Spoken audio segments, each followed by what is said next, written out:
Hey there, everybody. It's me, Lily Rose, the admin here at Encouragement Corner on Facebook, and we are continuing on today in the book of John, chapter 2.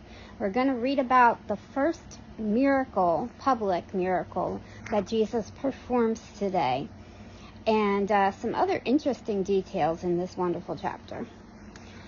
The next day, there was a wedding celebration in the village of Cana in Galilee. Jesus' mother was there, and Jesus and his disciples were also invited to the celebration. The wine supply ran out during the festivities, so Jesus' mother told him, "They have no more wine." "Dear woman, that is not our problem," Jesus replied. "My time has not yet come." But his mother told the servants, "Do whatever he tells you." Standing nearby were 6 stone jars used for Jewish ceremonial washing. Each could hold 20 to 30 gallons. Jesus told the servants, "Fill the jars with water." When the jars had been filled, he said, "Now dip some out and take it to the master of ceremonies." So the servants followed his instruction. I don't know about you guys, but this all takes a lot of faith, right? I love this passage. When the master of ceremonies tasted the water, that was now wine, not knowing where it had come from, though of course the servants knew, he called the bridegroom over. "A host always serves the best wine first," he said. "Then when everyone has had a lot to drink, he brings out the less expensive wine. But you have kept the best until now."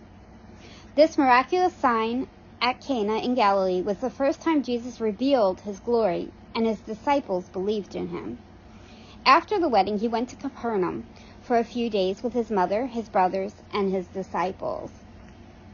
It was nearly time for the Jewish Passover celebration, so Jesus went to Jerusalem. In the temple area, he saw merchants selling cattle, sheep, and doves for sacrifices. He also saw dealers at tables exchanging foreign money. Jesus made a whip from some rope, and chased them out of the temple. He drove out the sheep and the cattle, scattering the money changers' coins over the floor and turning over their tables.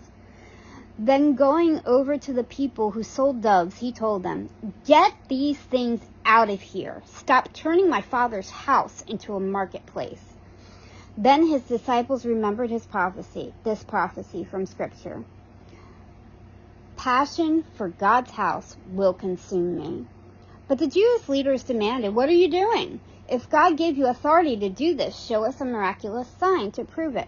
"All right," Jesus replied, "destroy this temple, and in 3 days I will raise it up." "What?" they exclaimed. "It has taken 46 years to build this temple, and you can rebuild it in 3 days?" But when Jesus said this temple, he meant his own body.